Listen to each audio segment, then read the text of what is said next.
Atlas is normally silent for that. Welcome to episode 8. I think we agreed on 8. Yep, it's 8. Ask the D&D professors. I'm Elizabeth, and we let Atlas show their face. I was gonna say, I want you to know that I point like that every single time we do that, and you have just never been able to see it until this exact moment. There you go. We're making history. We're also joined by Scott. Do you two want to say hi? Hello. You can fight for the order. Scott, you can go. I feel weird. All Introducing ourselves every time. I feel like if you're here, you've probably seen my face. I'm sorry.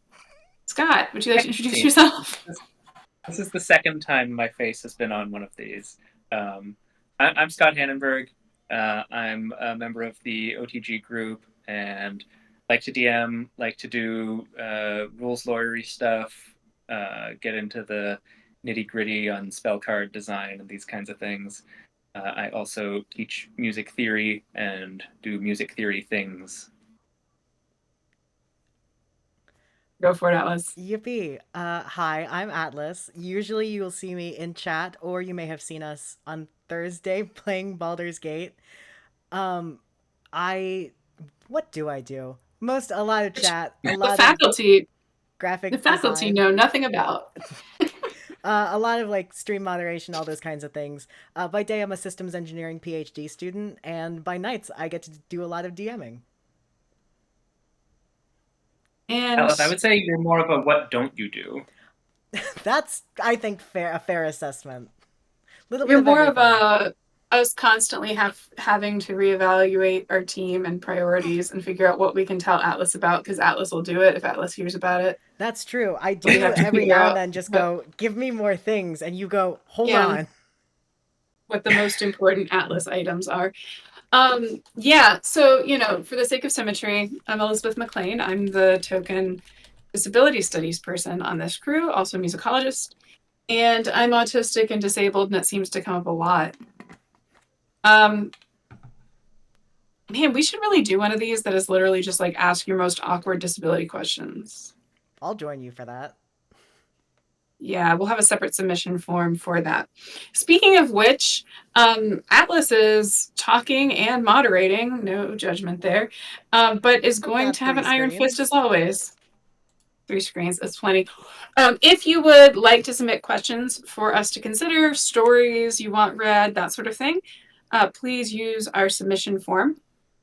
Give you a little bit of a heads up that in September we're going to do a back to school series, which seems appropriate given how all of us are going back to school in one fashion or another. Yeah. But this one is going to concern a couple of things. First, talking about the OGL, the SRD, these acronyms you hear thrown around about what set of rules third-party creators are allowed to use.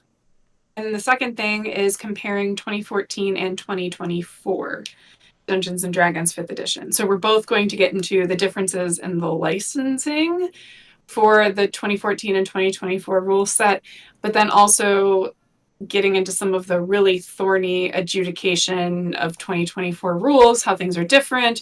We're going to look at some changes to spells that are small and hard to understand, but they keep popping up everywhere, that sort of thing.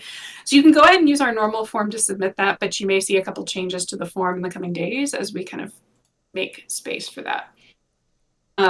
When we're doing that, we might as well have space for awkward disability questions, but I think we're going to save that till October because that's Disability Employment Awareness Month, where we're all aware that you can employ the cripples. I say that as a cripple. For those of you who haven't spent a lot of time with me in person,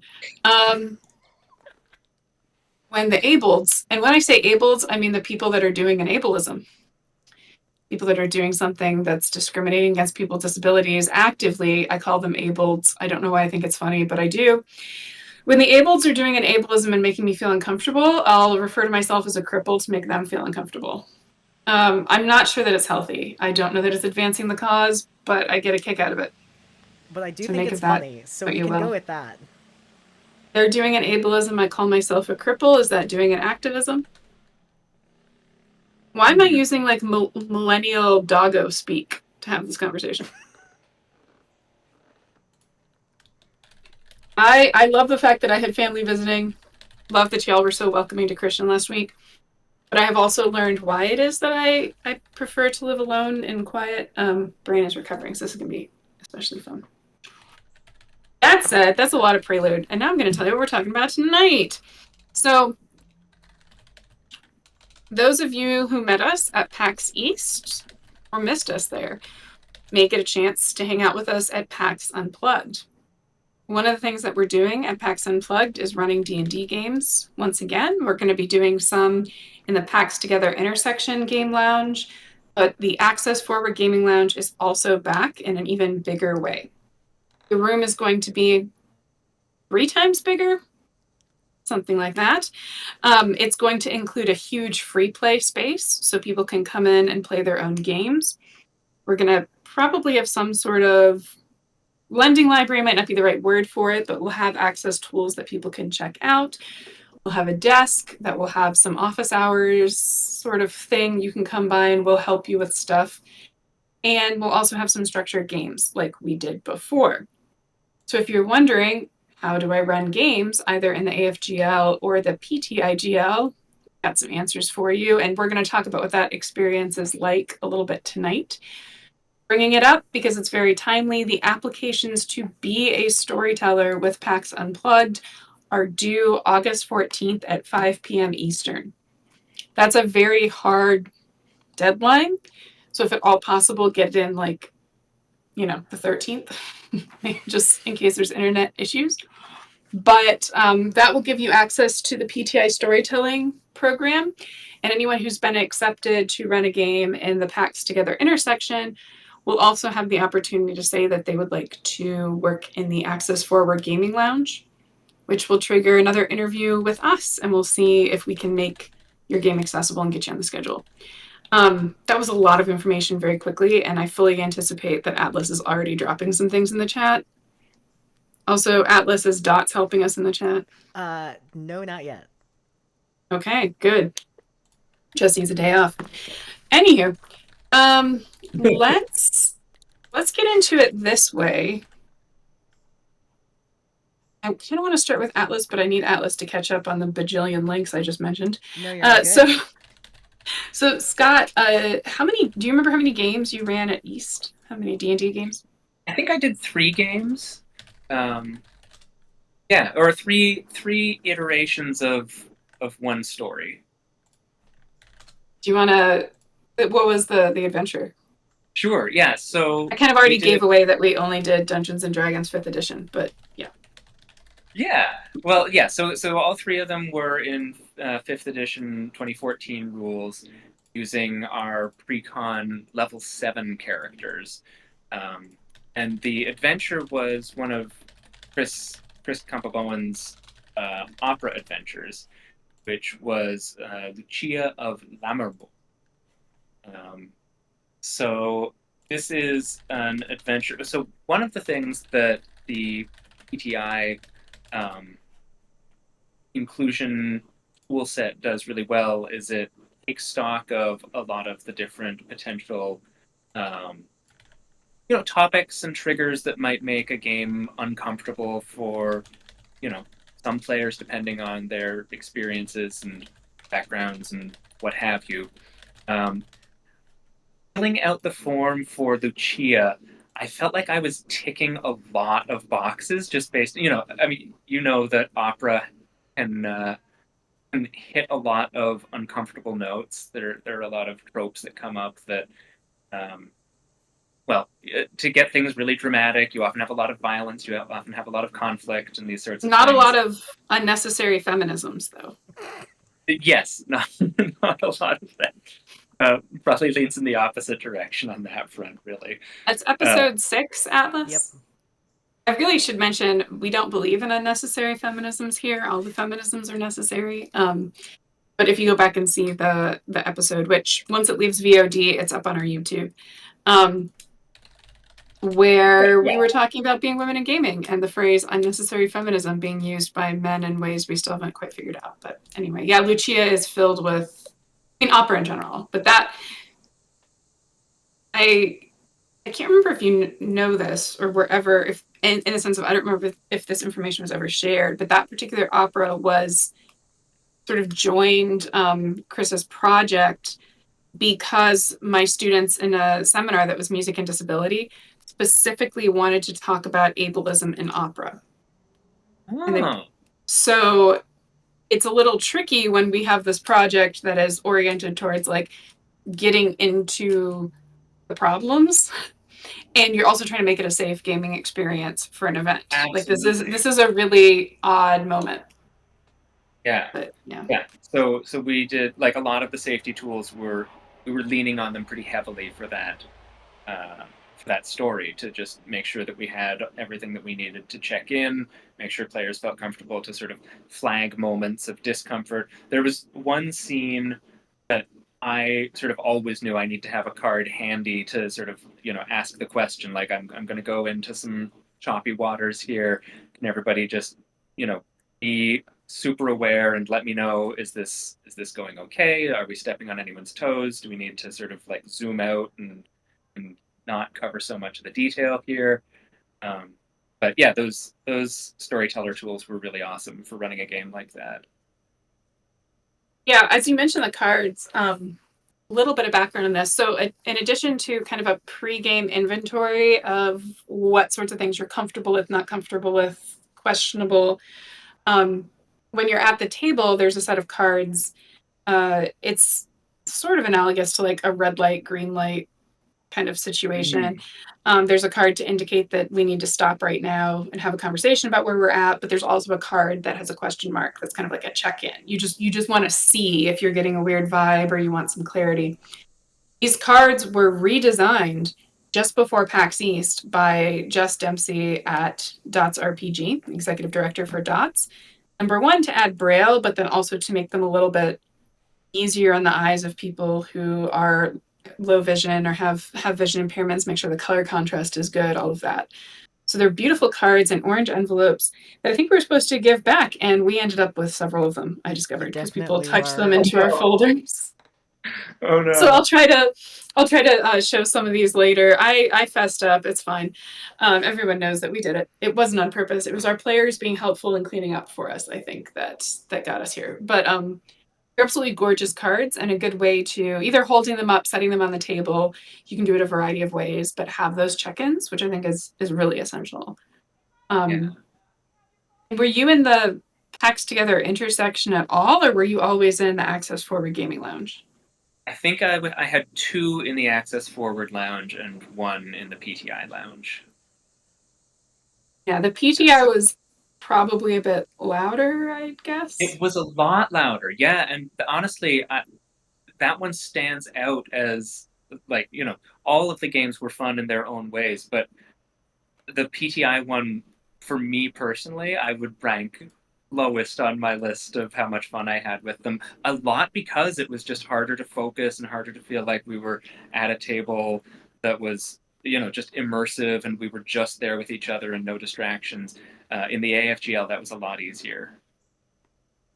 Yeah. So the PAX Together program looks at things like diversity, inclusion, identity, belonging, and it's going to show up like a lot of ways at PAX conferences. I know some of you that have been to like PAX years ago, this program had a different name, but PAX Together includes the intersection, which is a physical space where nonprofits, orgs like Dots and OTG are often set up in there. Gamers was in there. There was a lot of like LGBTQ orgs. There's some like mental health oriented orgs affiliated too. And half the room is sort of all of these different booths exhibiting with tons and tons of people coming through and checking in the booths and snapping pictures of beautiful backgrounds. And it was all bright and progress pride flags, all sorts of beautiful colors. And then the other half of the room, without really a divider, more of a vibe than a divider, you have the games library where people can actually go and check out games to try. It's like a lending library, and tables where you can play, but then also some structured games from those storyteller applications. So there is a lot going on there. But I will say, if you're looking for a game that feels inclusive of all gender identities, that's thinking about things in terms like about race and homophobia, and I mean, is paying attention to all of these issues and trying to be as welcoming as possible, that's a really great place for you to go. And The I should access, say also, yeah. like the energy of that whole room was great. I think I was a little overstimulated personally the whole weekend. So to then be running a game in that space, I was pinging a little bit. But like, if you're Yeah. coming in for a 3 or 4 hour session and you're going to go into that space knowing that it's like a joyous, exuberant experience, I think you'll have a good time. Um, I don't want to Absolutely. besmirch the good name of the No, PTI. no, totally. That makes a lot of sense. I'm glad you brought that up because it's a really, really great space. But if you're someone that needs a quieter space, whether there's a disability reason, hearing oriented, just like how much sensory Yeah. input you're getting, the Access Forward Yeah. Gaming Lounge will be a good fit. And at East, I think we are the only quiet tabletop space now at East. Yeah, Or sorry, wow. not at East, at Unplugged. So that's why we've got a bigger room and there's going to be a lot more free play going on. The Access Forward Gaming Lounge, it's not just for people who identify as disabled. We're not trying to check that everyone has a placard for their car or anything like that. We do explicitly want to make sure that we're supporting people with a variety of different bodies and minds. But you shouldn't be shy about going there, especially if you're going with like a friend who has a particular disability or you're going to check it out for whatever reason. It is open to everyone, and we're just trying especially to be as inclusive as possible. That said, it's not perfect. Going into the first round, we often joked that it was really the Access failing forward lounge in the sense of like we know we can't do everything, so we need to document where it doesn't work and then come back and do better. But what you have is a lot of humans who do have a lot of knowledge, who have access to a lot of tools, who are there to try to help whatever comes up.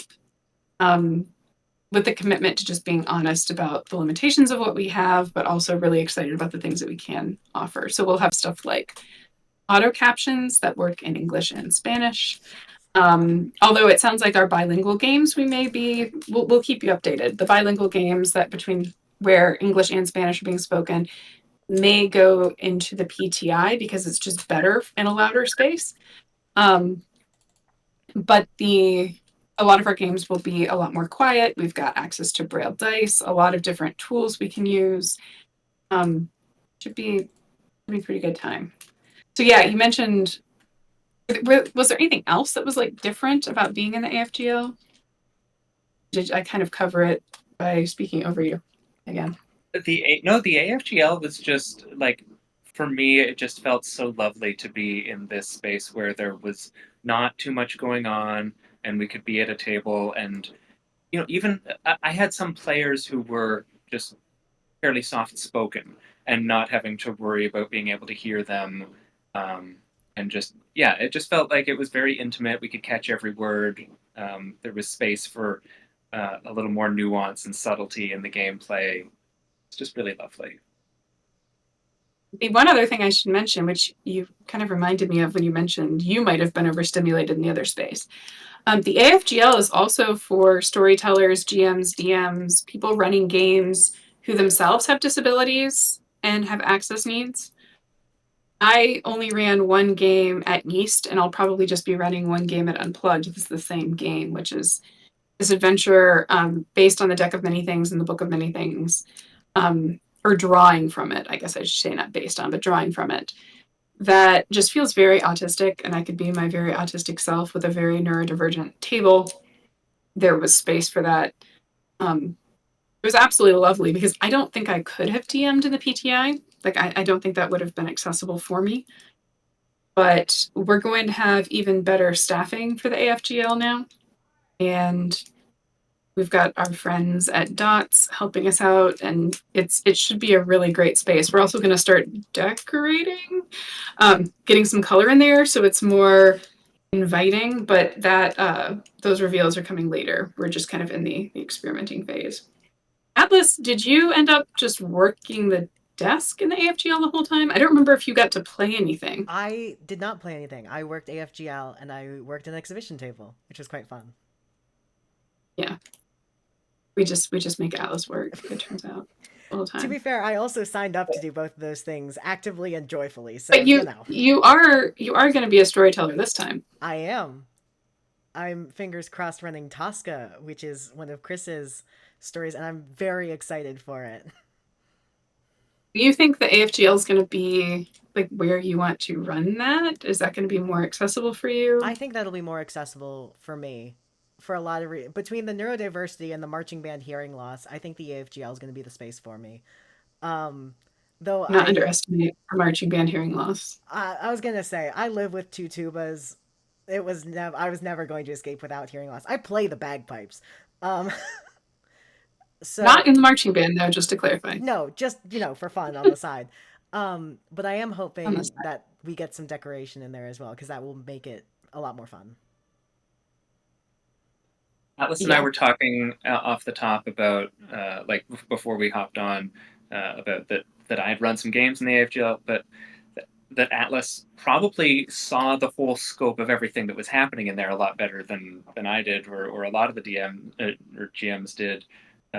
Just because once you get to the table, you're just so locked in on that group of players. But yeah, I don't know, Atlas. I was wondering, like, what was it like to just see all of the comings and goings and see all of the different events that were happening in there? Yeah, so there's like a couple things that stick out. The one that comes to mind immediately though is the amount of like intention towards the DMs because it's fairly common, especially as, session zeros become more prevalent, as all these kinds of check-ins become more prevalent. But the Access Forward Gaming Lounge was super intentional about making sure that there was someone on staff, that the DM had someone that they could communicate with in the room if they became uncomfortable, that there was someone that could, help intervene if a player like interaction got out of hand and the DM wasn't comfortable handling it. So while we had those player cards for the players as well, the DMs also all had a card with which they could communicate, all animal themed, and the one I saw most frequently was all is whale, and it had a big picture of a whale on it. That's like the only thing I remember. Oh, and the bear that said stop. And like there's definitely 2 steps in between that. I do not remember what those steps are because it was just all is whale or a bear that just said stop in bold like Arial font. Oh no. Did you have bear with stop moments while you were working in I was very lab? lucky to not have. I do recall that the closest that we came, one of the nice parts about being in a space that is like intentionally fostering that is that the people were there to intentionally foster that. The closest call we had was at Chris's table, and I think it was like the very last thing that he DM'd, and I spent a lot of time just like right kind of at Chris's elbow, like not at the table, but like directly behind him, like ready to step in just in case. And I think Chris and I talked about it later, and we kind of said that if it had been a DM that was any less confident than he was, or who had like any less experience, that it likely would have been a moment where I would have stepped in and been like, hey, we're not doing this anymore. Yeah. But he and his experience was able to defuse that fairly gracefully with only a few like, hey dude, sit down. And to be fair, like all of these safety tools are from the PTIGL that we're using. The advantage of the AFGL is you just have like more staff per game kind of happening. And we're going to be even more outfitted this time should everything go according to plan.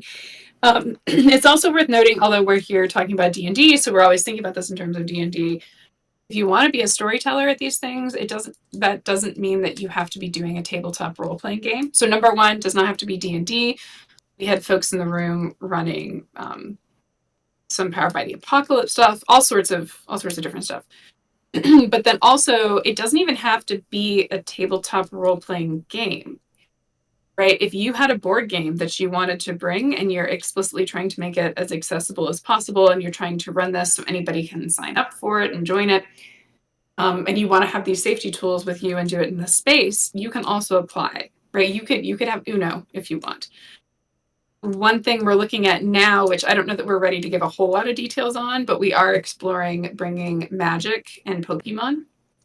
Magic being for more experienced people, or at least people that kind of know how to play, even if the format's a little bit new. Pokemon being an actual true beginner experience, not only for kids and teens, but like one that is welcoming for kids and teens, and also those with disabilities or who are neurodivergent.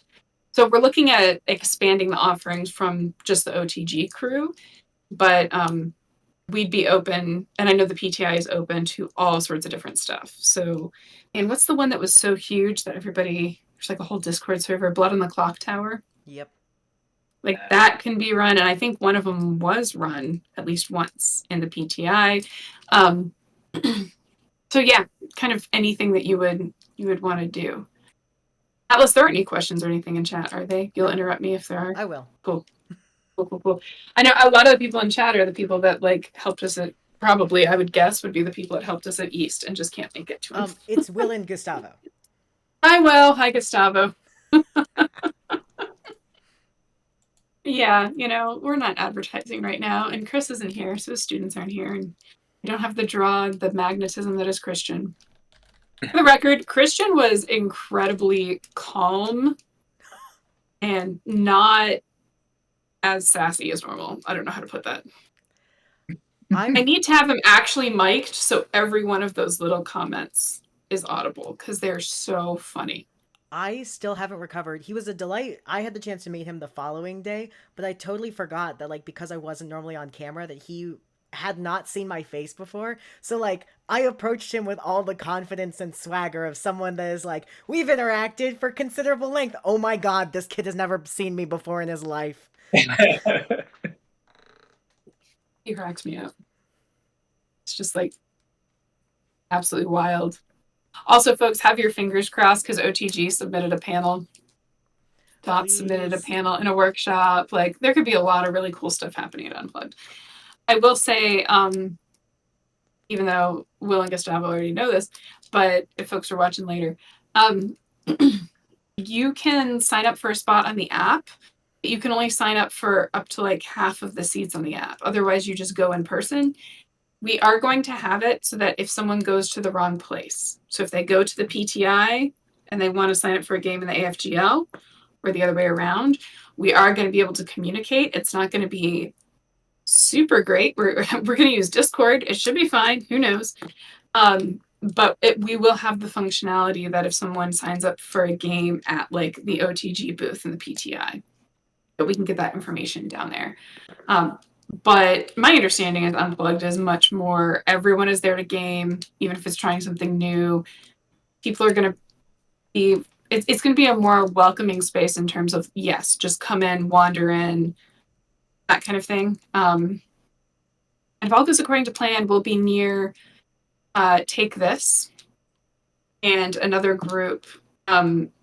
So folks that are like, I think we'll be able to catch a lot of people that are kind of in our target audience or like player base by virtue of where we're located.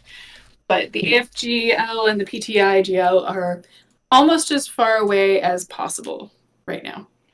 For East, Philly's going to be nuts. From each other? Yeah. Yeah. We're working on trying to get a sponsor, because if you have a sponsor, you can get better room locations. So if anybody, there's some promising things in the works, but nothing I would bet money on yet. Although if I had money, I wouldn't have to ask for a sponsor. So, yep, that checks out. Okay, we had something Frank sent me out of the blue. And this is one where I'm not going to read the question because we couldn't confirm the person was comfortable having the question read aloud. But I do want to give Frank credit for the answer and some interesting stuff that's in here. So, this was specifically discussing masks, which is a Powered by the Apocalypse system, but it's going to get to something that is a bit deeper when it comes to tabletop role-playing games and conflict. I feel like this is particularly relevant because when you're trying to create inclusive spaces, usually you're trying to minimize conflict, and yet the games we bring in are like entirely about conflict, which has always left me, for lack of a better word, conflicted. Nope. Didn't like it when I thought it, didn't like it as it was coming out of my mouth, but there we are. So, yeah, from Frank, one of the things I appreciate most about Conflict in Masks, which is a Powered by the Apocalypse TTRPG, is that it doesn't have a completely separate subsystem to navigate, like rolling initiative and tracking turns or breaking into exchanges. The same mechanisms you use to resolve arguing with your character's parents or avoiding trouble with the principal are the same ones you use to stop a bank robbery. Narrative stakes aside, you should always be driving toward the answer to this question: why are we in conflict? What does this mean in an actual fight with violence and injury on the line? Well, in theory, your young heroes should be prioritizing ending the fight as quickly as possible, and the quickest end to a fight is avoiding the fight altogether. Unfortunately, conditioning from games that treat combat as a sport can blind players and GMs to this notion. Yeah, you want to use your cool powers, and yeah, Dr. Demento sure does deserve a punch in the mouth, but the more you fight, the more likely things will escalate and bystanders will get hurt.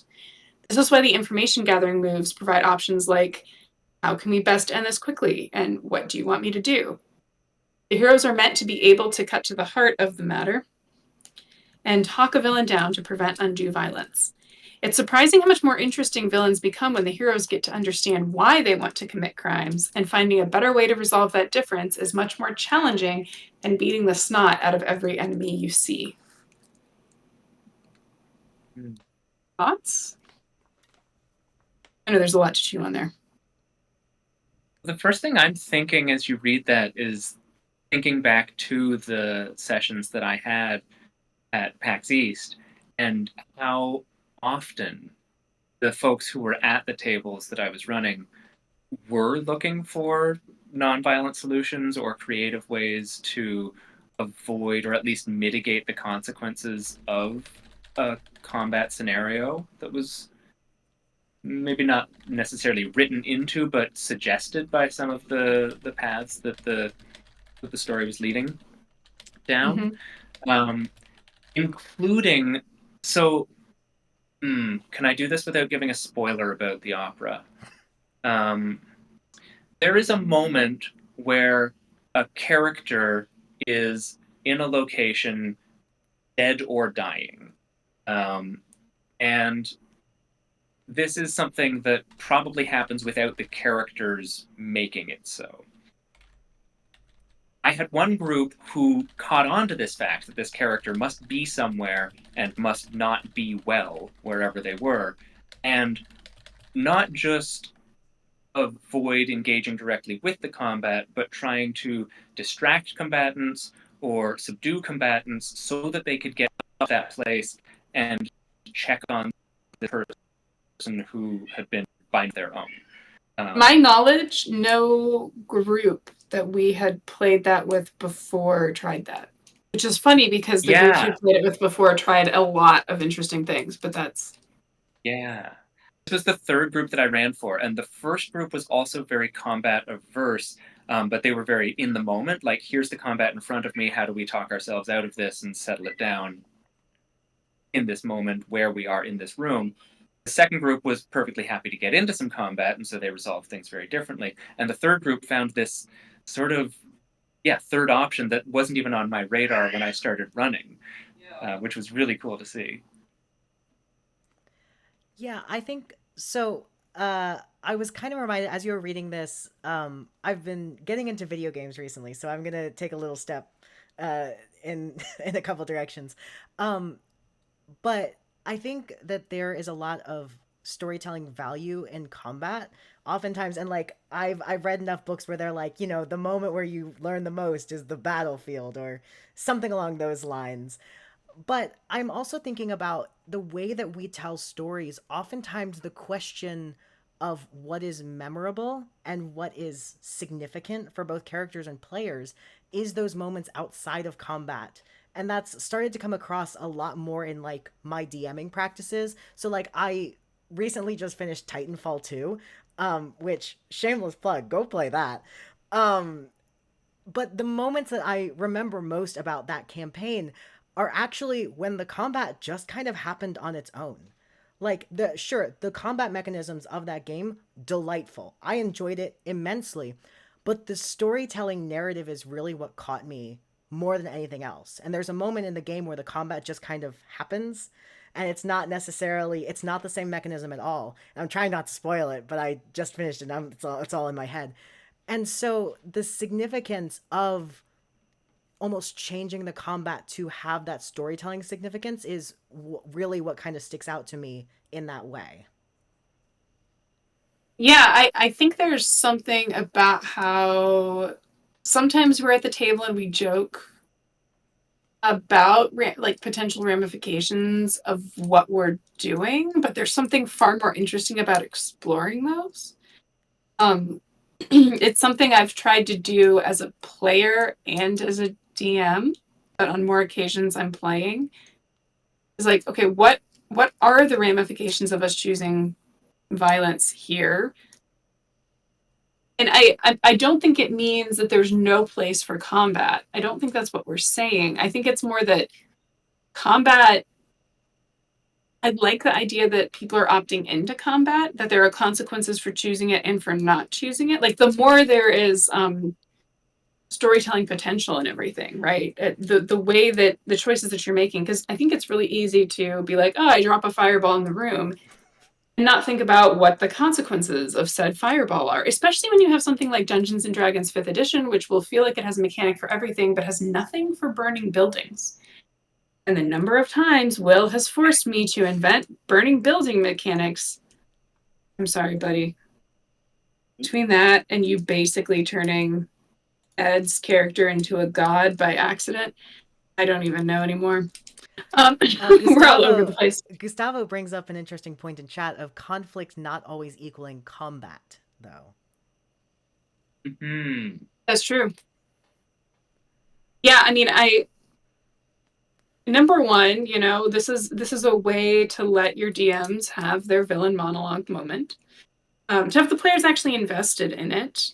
I can't imagine how crappy it must feel when you've been like prepping that for weeks, intentionally or not, right? Like it's in your mind, what am I going to do? And then the players just blow through it because they're thinking about it more like a video game.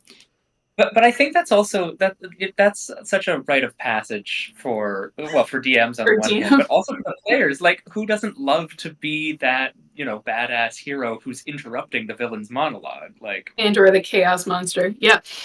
Well, see, Atlas, part of this struggle I'm having to speak is that the minute you start talking about video games and combat and story, all I can think of is Expedition 33. It hasn't been long enough. I can't say anything. People need to experience that game, and they need to preferably experience that game at a time when they're relatively emotionally stable, because it's going to devastate you. But everyone should have the opportunity to be devastated by that game. On the other hand, so Christian bought me Breath of the Wild for my birthday. Ooh. And the only Switch that I had is actually Virginia Tech's. Well, it's an organization at Virginia Tech's. So even though I'm the steward of it and I'm the one that takes care of it, I don't like using it personally, which is a little messed up because systems do stay in better shape when you're using them and not gathering dust and getting dirty and whatever. But like autism ethics, man, I don't know what to tell you. So I went and got a used Switch, mostly so I could play this game and not feel guilty. And yeah, I had to text Chris a very lengthy apology because I was discovering how ridiculous I am as a D&D player by playing Breath of the Wild. I feel like this is one that I can spoil things because number one, I'm like 5 minutes into it. And number two, it's been out for a very long time. I'm generally a good 10 to 20 years behind everyone else when it comes to gaming. I just don't have enough time for it. But you have this one human, or not human, you have this one character show up and act as your mentor, like this old man, to get you through the first part of it. Absolutely convinced I needed to murder that SOB. I have no idea why. He gave me every like indicator that he He's was a so shady villain. nice. And I tried to kill him so many times in so many different ways, and nothing worked. Fine, whatever. So I get past that part, and I still don't believe him. Anyway, get past that part. And this also, by the way, could be a consequence of voice acting. I haven't looked it up before, but this has happened to me when I play a video game and the voice actor has played a villain in another video game. I don't even remember that that's the association. I just assume this person's about to screw me over. I don't know. I don't know what to tell you. My brain is broken. But as soon as I got to like from that introductory level out into the open world, I found some horses. Keep in mind, I lived in a vacuum, so I didn't know anything about this game. I'm sneaking up on the horses to get a closer look. And then all of a sudden, it's like hit the A button if you want to mount a horse. And I'm like, oh, fuck yeah. So and then I'm on this horse, and I have to kind of learn, you have to like soothe it because it's a wild horse and all that. Then I'm like, shoot, I'm on a horse. What do I do now? So I'm just like wandering around with it, and I'm so scared that if I get off of it, it's going to run away. And it's such like a nice little horse. I don't want to let go of the horse. So I call Christian, and he's like, "Well, you have to find a stable because if you find a stable, you can register it, and then it's like your horse." I'm like, okay, where's the stable? He's like, I don't know. I played that game a long time ago. Why are you asking me? So then I just start wandering around the entire open world, skipping every plot hook, every fight, every treasure chest I see, because I am not getting off this horse, damn it, until I find a stable. So then I register the horse at the stable. And I'm like, oh my gosh, this is so cool. I can get other horses. And then the whole like spotted versus solid color means different things about the horse's weird like variant of colorism. It's really messing with my head. I don't know. So to feel better about that, I wandered off to find more horses to tame. Bring another horse back. It's fine. I get on track for like 5 minutes, mostly because I want to be able to like ride the horse to locations as I'm making friends with it and training it and whatnot. It's a great mechanic. And at one point, we're wandering in an area and I hear a sound. So I get off the horse and I start like crouching and getting closer, and it's a giant bear. I'm like, this is so cool. I want to get closer. So I get like right up behind the bear. Wait. The A button I have to, appears. Elizabeth, just because this is so much exactly how you play D&D, I have to know, when you saw the bear, was your first thought you want to ride the bear? No, my first thought was I just wanted to get up next to it and see it. But then once I got there, the A button emerged and I could ride the bear. Right? I'm like, what is happening right now? So I get up on this bear, and of course, like, it's really, really hard to tame. And I was like, so what is happening? That it knocked me off and like slashed my head, and I fell off a cliff. It's fine. So we go back and do it again. And I had to figure out where like there were some enemies hidden to kill the enemies, because like when you're trying to calm the bear, it's kind of like wandering around, and I didn't want to like die from them or have the bear hurt by them, because I'm still not real clear on like if the horses or the bear can die. So eventually I tame this bear, and then I decide the most logical thing to do is take it to the stable so I can keep it. It didn't go well. They would not let me register the bear. So I'm like, well, maybe it's just this stable, and I haven't found a second stable yet. Let's just wander out into the wilderness. After a while, I'm like, I probably should Google this. And sure enough, you cannot register a bear. Although there are people that have ridden a bear to like every corner of the map and taken screenshots. I also do want to throw this out there that the voice actor for the character that you tried to kill, first of all, voices Brock in the majority of Pokemon game, like franchises, but First also or second Brock? I don't know. It just says Brock, kind of across the board. Does it say a year? No. Hold on. If it's only for like 3 years, it's original Brock. No, it's for a lot longer than that. So it's second Brock. Yes, so that but that he would also explain. I can't get over the new voices on the. he also Pokemon voices anime. someone named Dark Lord Torvald. So maybe that's where you're getting the villain vibes from. Could be either. It was really, it's just skate. It's so shady. Like, you're like, okay, go in this thing, prove that you're a hero, and then give me the proof that you're Trust a me on hero. this one, bro. That is a villain arc, I'm right? so- Like, if this is the thing you're going to do to be powerful enough to save the world, and he wants to take it from you for some stupid little hang glider. Anyway, you can also How did cook. we? So this How is did the we get problem, right? here? Okay, I Elizabeth, will tie it circle it back back to you. The Combat, conflict. Yeah. conflict. There's a lot But of that's the ways. thing, Yes. right? Is like everybody is going to be approaching these games 110% differently. So what do you do when you have the combat person at your table, Mm, but you also have like the pacifists or the alternate solutions or the I just want to go yeah. ride a bear. So one thing that comes up for me there is this Chris idea isn't of here to like say it, so it's just in my head. Go ahead. that like your combats are more interesting if the goal is not win by killing everyone, right? Like like there's a ritual happening, you have to stop the ritual, and in order to do that, like maybe you fight your way past a bunch of people who are there to try and kill you, but maybe you find a way to subdue them other ways or sneak around or what have you. Or there's an item that's hidden past a bunch of people who would love to fight you, but fighting them isn't the only way to get to that item. I don't know. Yeah. I also think I that guess it just takes it back to the players, right? Like then they have to negotiate. Are they going to do what the combat-oriented player wants to do, or are they going to follow what other players would rather do? Sorry, Atlas. no, you're good. I think it also comes down to like the way that like kind of what you're including in your sessions at large. Because like if you I and for context, I run almost exclusively one shots because happy graduate student schedule.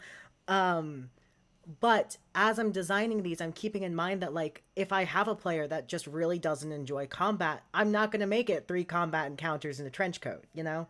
And so as you're designing these things, not only am I usually thinking of, well, what experience will bring my players joy, because that's usually how my DM ideas start, but also if I am going to have this combat oriented thing, and I know I have someone that just really doesn't enjoy combat and someone who really does enjoy combat, can I have them doing the same thing in different ways? Where maybe the combat oriented person is tanking damage from this big bad evil guy, and maybe the other way that you actually defeat him because he keeps resurrecting is to destroy the glowing pots in all 4 corners. Can I make you solve a puzzle and defeat a BBEG at the same time? Totally. I love that. Man. Yeah, I The really other cool, like that. yeah, the other cool thing that came out of the way Frank wrote that for me was that I get like I've never played in a Powered by the Apocalypse system. Have either of you? Nope. I have only been a GM for one, and it was Avatar: The Last Airbender, which it Is the sounds like hardest might be one. the yeah, even though it's the Mm. most for kids, and it is another one where like it's based on a show that is constantly asking ethical questions about violence. Mm. So yeah. Yeah, so ripe for this topic for sure. Um, but no, I think the thing I was hearing there was that it's the rule set itself that frames how these things play out, and that's interesting to think of because I've D&D is the only one that I've played where it really is. Here's a book about how to build a character. 80% of the things that your character can do are oriented towards combat. A bunch of the rules are specific to combat. Here's another book of monsters that are a set of abilities, at least 80% of which are geared towards combat. Like D&D is let's tell a story and have a rules when combat would happen. And then inevitably when you frame coming into the game through all of those rule books, you go into it with this expectation that combat is going to happen. Mm-hmm.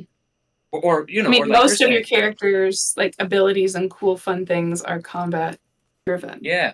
And while you're building that character, you're getting excited about, oh, I hope I get to do all of these. I hope I get to do this combo in combat. So, yeah, I don't know. The So medium is the message, sort of thing. it was a long post, so I kind of stopped in the middle, and now I want to finish it. Mm. So Frank went on, philosophical junk aside, if a fight must happen, make things messy. I like modeling a supers fight after Jackie Chan fight sequences. There's never just one thing at stake in moving toward disaster. Force the PCs to spin many plates and make hard decisions. We need to fight the kaiju in Halcyon Harbor, but if we only fight the kaiju, then the massive waves the fight kicks up will devastate the docks and the scenic foodie residential district. So we need to also evacuate civilians. What, the kaiju is just a distraction, and Ronald Repugnant is stealing Rook Industries' experimental weapons from the Wiseman docks while his monster wreaks havoc? We can't let Ronald have those weapons. There's no telling what he'll do with them.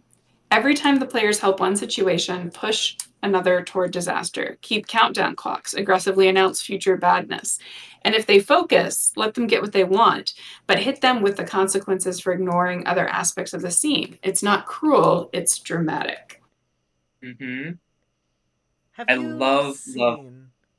There's there's a board of dials. It's an artwork piece where as you move one dial, every single other dial changes, and there are things like joy, happiness, like democracy, war, like all these different kinds of concepts. And as you change one, all the others will adjust. And sometimes, like, there was one that I saw that if you amp up one all the way, eventually it'll auto adjust back down because of how all the other dials reacted. Uh, I'm gonna try and send a link in Please the stop chat. describing 2025, Atlas. yeah. It's really cool, but that's what it makes me think of. I do have a Reddit story for that. Uh-oh. Scott, I may have cut you off. Were you saying something?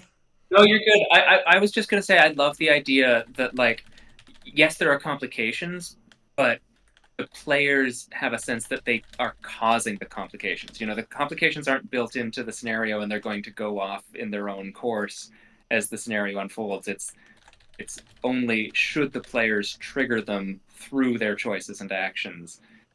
That's a really lovely way to make things feel dramatic in an organic way. Absolutely. Which just occurred to me, this is unrelated, but we 100% need a shout out for Will right now because Will just finished DMing a campaign that started at like level 2 or 3 and went to 20. Oh my gosh. And it was Holy like crap. created based on one shots and things like that, some pre-written but heavily altered to actually form a campaign. And it was his Wow, wife and his wife's friends. I amazing. love that though. Apparently there was a rescue a cleric from the afterlife situation. Not going to spill the details, but there was a very, very epic finale. Offing the cleric is bold. Love it. That's So huge. speaking of villains and 2025 villains, Oh no. that time I made myself uncomfortable by RPing as the wrong kind of villain. Asked by proper author, Oh, I didn't think we were gonna make these. 9800. This is really the only one we'll have time for, but it feels relevant. Not sure how much this qualifies as a horror story, since this one is short and has no real problem player or villain. It did mark the way I DM, so I feel it's worth mentioning. I don't remember which Reddit this is from. I wonder if it's D&D horror stories. Anyway. I think it is. I had a player on my Chronicles of Darkness table a while ago whose character was a left-leaning politician. He jokingly mentioned having designed him after Che Guevara and played him accordingly. Incidentally, he also had a Middle Eastern girlfriend who happened to be a werewolf. Questions? Anyway. During one session that was directly related to his character's political career, I decided to create an antagonist who could make a good foil to him. So I made a far-right politician, which I intentionally made as bad as possible. Guy was sexist, racist, and xenophobic. I wanted the guy to be as loathable as possible. While that worked, it kind of backfired. When it came time to RP, or roleplay, I realized that there was a strong difference between writing down notes on an NPC and actually playing them. I tried getting in the role, having the guy spit out typical far-right rhetoric against the player, even having him deliver a jab at his girlfriend's origins. While this did succeed in making the player hate the guy, it also made me extremely uncomfortable. Even if I was just playing a role, it just felt plain wrong to say lines based on ideas I found repulsive in real life. Eventually, I ended up shortening the session and having them confront the guy sooner than intended. When a mummy player beheaded him with an axe, I had no complaints. Since then, I've carefully avoided doing villains like this again, instead mostly sticking to more fantastical or sympathetic antagonists. At least those ones I can RP without feeling too awful. TLDR, I try introducing a relatively realistic far-right bigoted villain in my urban fantasy RPG game, only to feel extremely uncomfortable when having to play him and deliver his lines. Eek. That's tough. Chad. Anyway, we haven't released that yet. It's fine. It's fine. I think It is tough. Yeah. one of the things that kind of like pops out is in terms of the way that I haven't run a villain like this, but when I think about my villains, it for me as a standpoint of like, you're not fighting your DM, you're fighting the villain kind of thing. And in the same way, like, it's not that you are that villain, but at the same time, like, so there's like a little bit of that rationalization of like, I am not this villain, but at the same time, it's like, oh, I wouldn't want to be saying that. Elizabeth, like, I wouldn't want to be saying this either. Like, Elizabeth, last week when I had you, not last week, the week before, when I was like, I feel like I need to warn you because I'm setting you up to repeat sexist rhetoric, and that feels bad and wrong. Many unnecessary feminisms, what can I say? Yeah, but like I was so worried about setting you up to repeat those things that like I also would really struggle in that scenario. Yeah. I mean, I have a bit of a leg up in this regard because I do this as part of my job, right? Like it's very common for me to have to voice something ableist or sexist or racist for my students to react against it. So I do think it bothers me less. Like I'm more able to see these things as a character, even as I respect other people's. I think the thing that would be terrifying for me, without getting into too much, like my background and upbringing makes it so these caricatures are more three-dimensional for me, right? Like I do know people that believe these things, and I know why they believe these things and how they believe these things. Right. So I don't know if it would make it better or worse if I was in those shoes. I mean, first thing is like if it's uncomfortable and y'all aren't having a good time, move on. But yeah. It sounds to me like the way that this DM is describing things, though, it's like I imagine that their players are on board. I imagine that they think that their players can separate, their beliefs from the character's beliefs. I imagine that they feel like the way that they are painting this character, their players are going to respond by amping up the drama and by getting into it, like that this is all good for the gameplay. It sounds like what they're uncomfortable with is just how they feel in that moment. Like that's really tough to know that the things that you want to do to give your players a rewarding, compelling experience are also things that you personally don't want to be doing. And that for me is almost where I think about those DM cards. Is that, like just as every player has a set of cards at that table, so too does the DM, who might not be comfortable with playing that kind of role. Yeah. Yeah.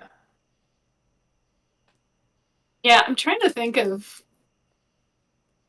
good examples of something that's happening. It's so funny because since we were talking about Powered by the Apocalypse and I said Avatar The Last Airbender, there's a moment in the sequel Legends of Korra, where someone who was a hero, you come back in the next season Ooh. and they become a tyrannical fascist dictator. And it's really funny when, Christian was the little guy back then. Because, like, this was through the pandemic and stuff. We were watching, like, an episode a day. We'd both be on the phone, watching it on Netflix kind of deal. And I love when he was just like, oh, I finally understand how totalitarian systems work. I'm like, okay, we needed to hit that before you hit double digits. But, like, that show is wild. Adults should watch Avatar I and watched it when I Korra. was a kid and then watched it again as an adult and was like, Same with Clone Wars. Like, stick through the goofiness at the beginning and have your mind blown. But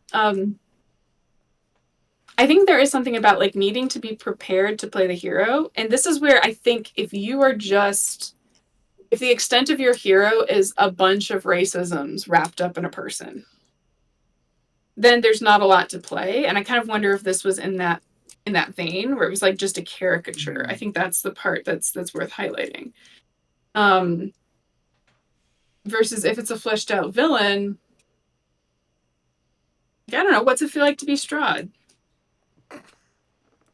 Yeah, this is one thing I was thinking about here, and I think where I go wrong as a DM in these scenarios is the opposite end of the spectrum from what this person is describing, where in order to feel like I can inhabit a character, I have to make them relate to a certain extent to me.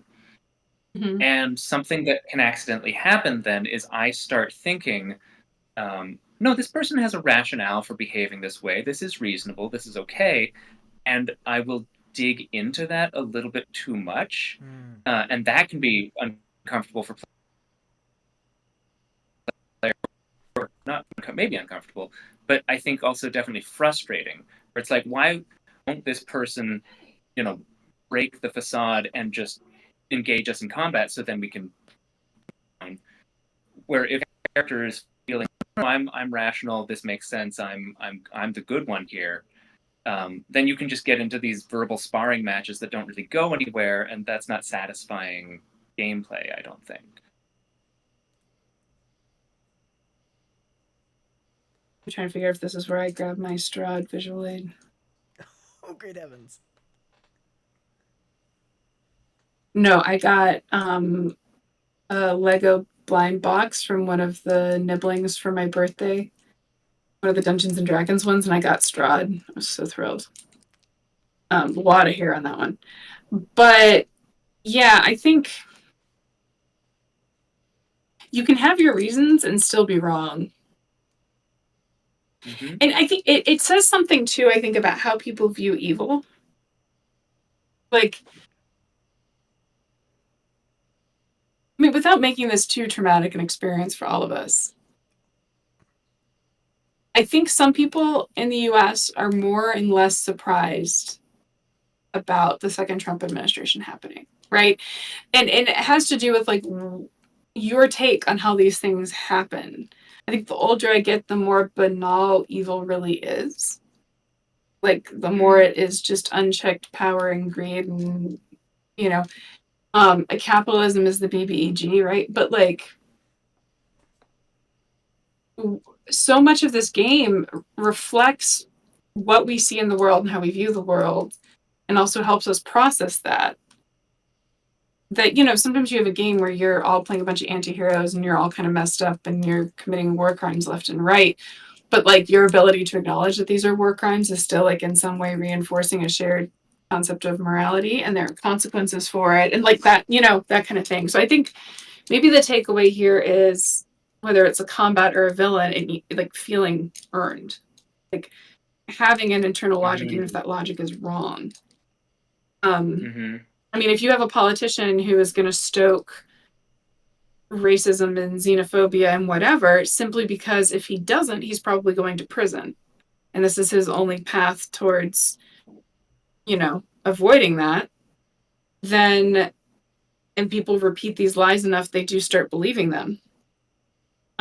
Like that's plenty, I think, to both humanize but also still make them accountable for their actions. And I think this does get at like a fundamental thing where I may disagree with a lot of people, which is that, you know, how do we handle situations where you understand why someone's doing something, but they still need to be held Mhm. accountable for what they're doing. Yeah, an explanation is not an excuse, or or a Yeah. justification.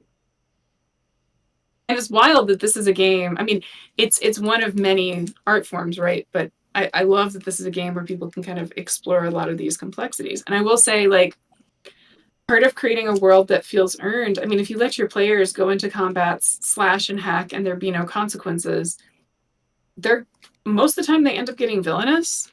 Like, one of the best ways to deal with murder hobos is to have a consequence for their actions.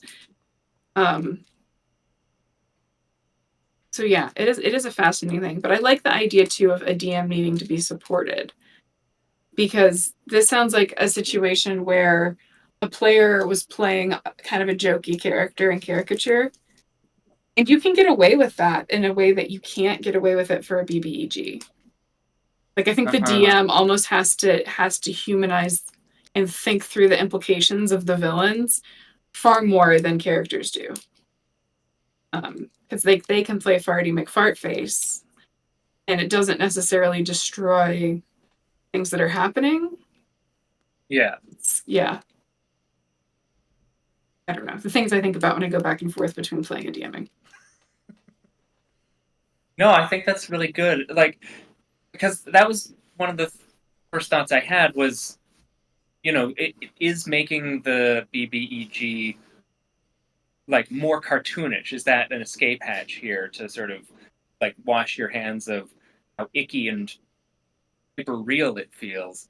But maybe the opposite's true. Maybe it's more fulfilling and rewarding to have that understanding of the rationalization and the reasoning for this, and to see them as a complex entity, so that when you're saying those reprehensible things, there's a place where it's coming from, and that gives the inevitable confrontation, whether it's combat or not, that gives it more teeth, that makes it more rewarding, more cathartic.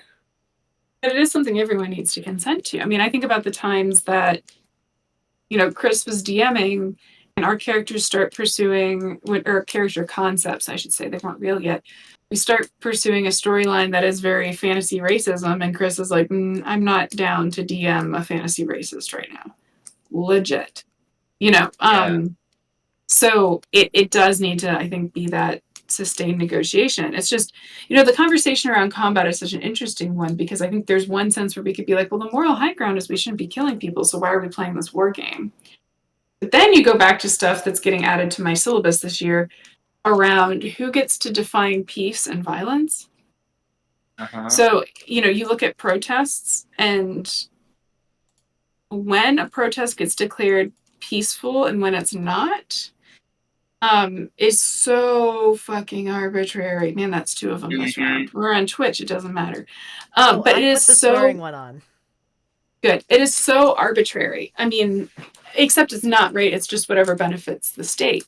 The Right. idea that a child throwing a rock should be grabbed and thrown in prison or disappeared, right? Like the disproportionality of state violent response to Mm-hmm. an individual's or a citizenry's use of violence. So I think sometimes there's also space for thinking about it in D&D terms, where it's not as simple as, you know, because even in most D&D terms, people aren't questioning the right of the city guards to like arrest and imprison people. Like, it's wild how these parts of our structures just get Yeah. embedded into it No. without a lot of question. And that's one of the most like facile moves a DM can make too. Is like, oh, my players are being murder hobos. Let's have the city guard come and lock them up. Like, Which is wild, because, like, you know, incarceration hasn't really seemed to help much of anybody, but we're still doing it right, in our games. exactly. We try to Well, rein and in our really, murder hobos. Yeah. you're trying to fight fire with fire, right? You're telling your Mhm. players like, yeah, exerting physical force is the solution to these sorts of situations, which is what they were doing in the first place. maybe it is like giving players agency for them to decide when actions are justified and not, to experience the consequences of that. Yeah. But yeah, it is all a big tricky mess. I think we broke Atlas slightly. Happy Dungeons and Dragons. I'm listening, and it's like I'm in class again, except classes haven't started yet, and I'm just like listening to two faculty lecture, just like. Which, and I want to be clear, that is a compliment. I enjoy going to lectures. I mean, it's in the title, so I feel like nobody can hold it against me. But no, I mean, I will tell you, my assignment when I would teach the disability rights movement in class, my assignment would be for them to go and find a 21st century disability protest and talk about it. Like, give me your news source, talk about what happened, and then try to also like analyze the coverage. What words are they using and why? That kind of thing. Students really struggled with it, in part because now there is very, very little coverage of these things compared to how frequently they happen. They almost never break through the news, even when people are being arrested in the dozens and in the Capitol building, not being mentioned. Now they're going to be comparing. I'm probably going to provide the sources for them if they're having trouble finding them, or get them in groups to find the sources for part one. But I want them to compare and contrast the response to very particular protest tactics used by the disability rights movement back, especially in the 70s, the 60s and 70s versus now. And the way that like the 504 sit-ins, which is the reason we have any rights at all, the 504 sit-ins would not have gone the same way today. Like, people were scandalized back then that the FBI was like calling in fake bomb threats and shutting off the power and shutting off the phones and depriving them of water and stuff like that. Are you kidding? Like, there would have been a SWAT team. There would have been blood. Because they have made, like, in 2025 in the United States, disabled people have shed blood protesting for their rights in the United States. Period. But none of that's like covered anymore. So I think we're gonna do a lot more of that stuff. But it is interesting to me how like D&D mirrors our world, is a world we want that's different, is just escapism, is all of these things. Yeah. But also how deep some of the assumptions we have go, how unquestioned they are, how they get mirrored in the fantasy world. Like, what can you do in world building to try and chip away at that bedrock? And I mean, I just love setting up tyranny and watching them try to find solutions to it. Gosh, we really need to get Tosca released, because I really want to talk about a choice Gustavo made. Yeah, we really need to get that released. There's also the choice Gustavo makes in like the third act that just completely blew our minds. Yeah. I gotta go back and write that one down better. I'm also thinking, Scott, I thought of this while we started talking about Tosca. There's something that one of my friends has asked me to run called Eat the Reich, like as in the Nazi Reich. Oh. Which one of the panelists has run this. If I can find out, I'll let you know. Which I've been told is a very hold on. I'm actually gonna pull up a descriptor. Where oh Christ, I'm gonna pull this straight from their website. Eat the Reich is a TTRPG in which you, a vampire commando, are dropped into an occupied Paris and must cut a bloody swath through the Nazis to drink all of Adolf Hitler's blood. Oh, it's Nyx has played it. Okay. Yeah. No, I got asked to run that recently. And just thought about that kind of while we were talking about it. That is a delightful game description. It really, if I buy it, which it's looking at like I might, I'll bring it to Unplugged with me and you can take a look at it. Yeah. Yeah, maybe we can get a game on at some point, some evening. 100% down. That'll be the evening games we do. Yeah. trying to get almost everyone from our crew and Dots' crew in the same hotel to facilitate things like that. We'll see. Fingers crossed. It's turning into a little bit of a nightmare making hotel reservations because people just book more rooms than they need and then they just slowly let them go. So you have to try to pick them up.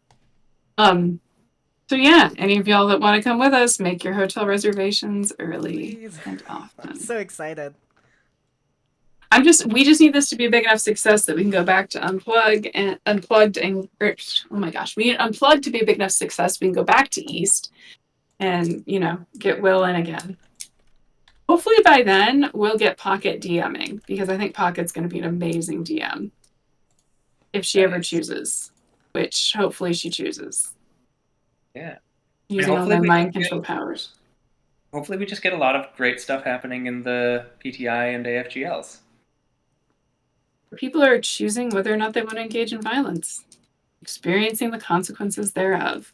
This did not go exactly the direction I had in mind, but that was just like too great from Frank to ignore. Absolutely love it. I mean, we've run very long. Who knows when we're supposed to end? I don't know. I was going to say, do you want to call it? Do you want to keep talking? We could.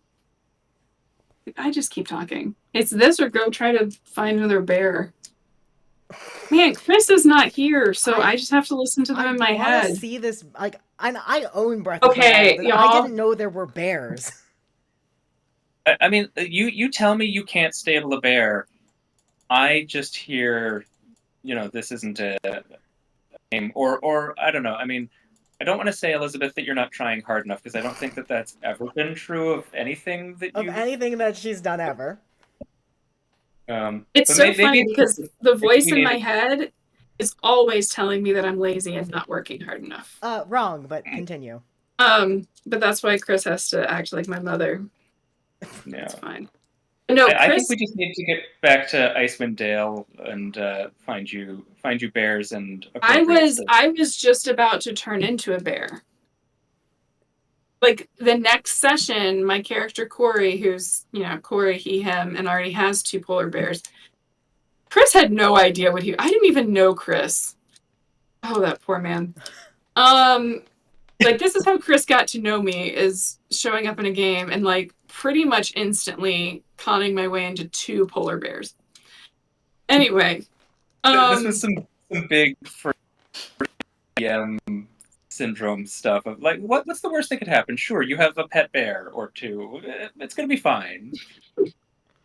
And you know what? There are players out there that not only would have a pet bear but forget they have a pet bear. You know what I mean?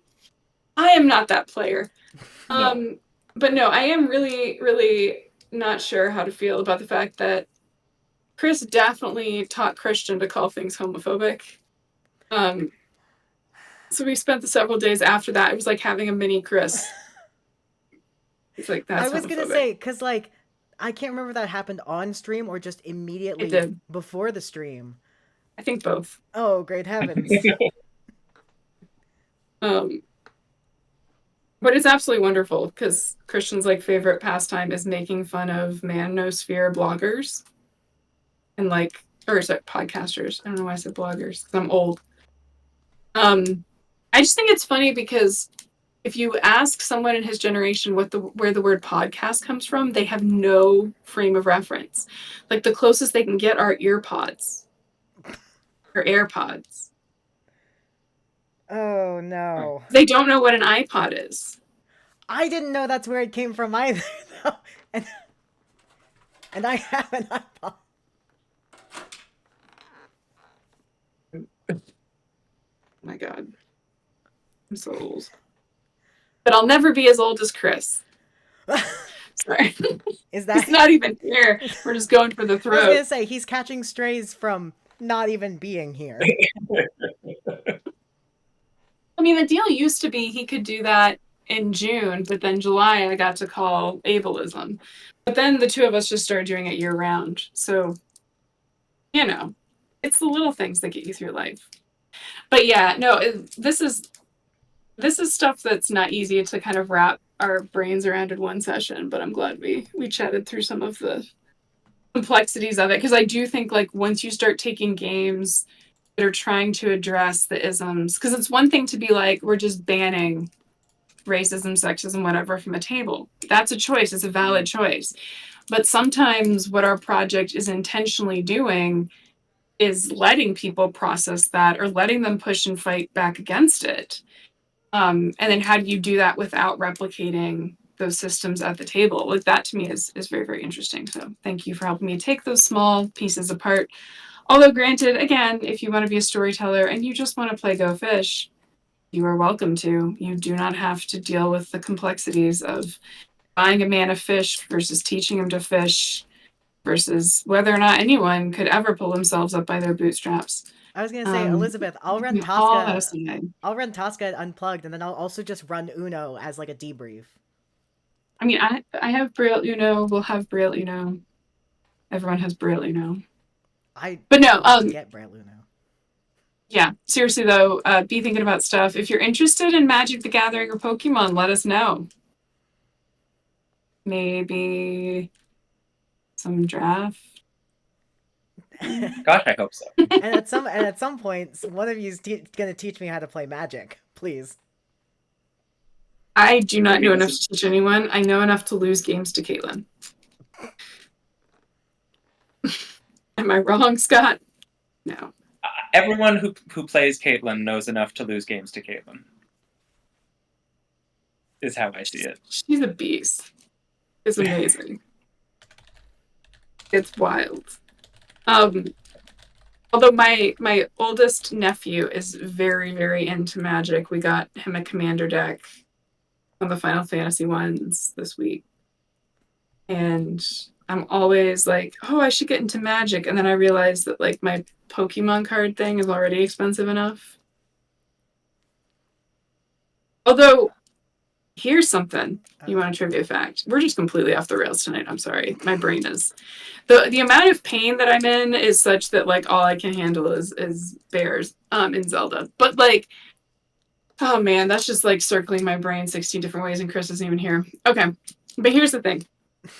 I have a base set Venusaur, and I have a base set 2 Charizard, and I have the first Pokemon movie Ancient Mew promos still in their original plastic with the original card that asked you to decode the message and bring it to your nearest Pokemon gym to get a reward. I'm sitting on cards that are actually like worth a bit. It's a little confusing. I know absolutely nothing about whether or not to get them graded. So this is the exploration I'm going to go on at Unplugged. I don't want to stick my neck out too far here because I haven't kept up with Pokemon after Red and Blue. So I probably don't know what I'm talking about. But my thinking is I don't remember a bear in Pokemon. There probably is one There's by a now. lot. There's several, a lot. I think. Arguably, Snorlax is bear and cat. There's also He's got the just, like, cat ears. His bear, cat's isn't there? related. Yeah, well, there's a lot of them now, but like, oh gosh, okay. I was just playing Pokemon Shield. It's been a rough day, y'all. I just got to switch. You got to do things. The cute little guy who looks like a red panda and turns into a bear. Ursaluna is the bear. What's the little guy's name? Teddy Ursa? No. You said looks like a red panda? No, I'm mixing up 2 different ones. Teddy Ursa turns into Ursaluna. The little red panda one turns into Beware, doesn't he? We're Googling. There are so many of them you don't even know. There's over 1,000 now. I also don't know how to spell don't it. even So it's Stuffle. Stuffle turns into Beware. 11 nieces and nephews. So every time somebody thinks they grew out of it, somebody else grows into it and then gets everybody back in it again. That does look like a pink red panda. Yeah. So I definitely don't know anything about Pokemon, and that is cool. I learned that about myself today. But there are absolutely bears in Magic, and if that's your excuse to spend more time in the Magic universe, I would love to introduce you. This is the funny thing. Like, bears aren't even my favorite animal. Lions are my favorite animal, but then owl bears and bears are awesome. I think I just like animals. That's a big part of it. I also, where I grew up, you know how when bears are like getting into trash and getting bad habits being fed by humans, they come and capture them and they relocate them. They like put the tags in their ears so you know they've been relocated. But I lived where they relocated them. So like it was not uncommon to get a call and be like, "Hey, your stupid dog chased the bear onto our porch again. Can you come get him?" This was a little mutt that like it was just a stray that ended up at our house. He was like this big and was like a terrier that looked like Benji and was fearless. He just chased bears around the neighborhood for fun. That's what he did. So like I've been within 10 feet, certainly, probably even closer to black bears in the dark multiple times. Yeah. Unless it's a mother bear with her cubs, it's usually not a problem. But she was such a problem that she smashed the glass in our garage door, reached her paw and pulled it like it was like a lid from a can of sardines just to get dog food inside of like a garbage can sort of thing with a lid on it. Um, she got trapped and went to Virginia Tech a few months before I did. Be part of a study. Anyway, no, black bears are wonderful. So, you know, you get the owl bears, you get the polar bears. It's like becoming a thing I'm seeing now.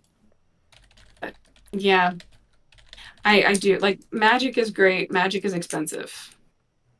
It's very time consuming. I think it's a lot easier to dip in and out of Pokemon Land for stretches.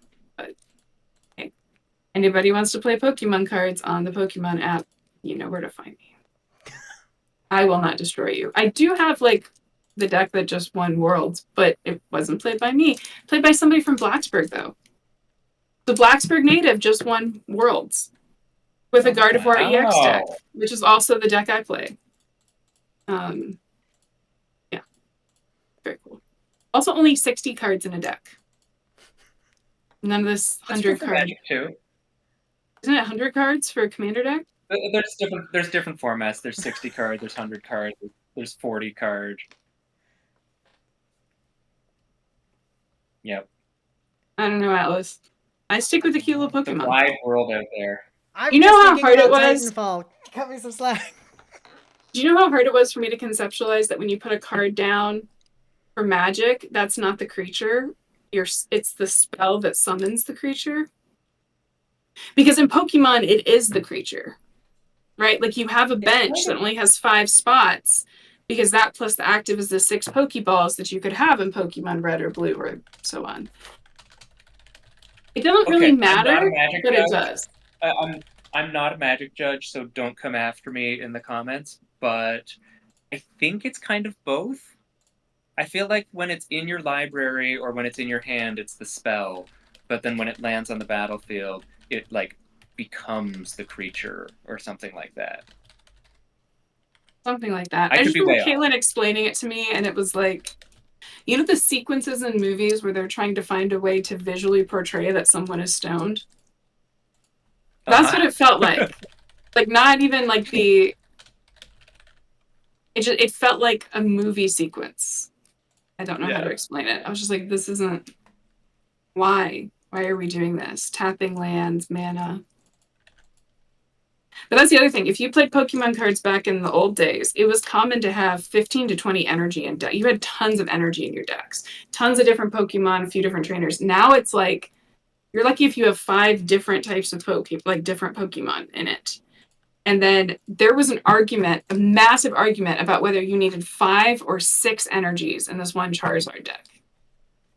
It's a weird game now. It's like half the deck is just trainers. It's so strange.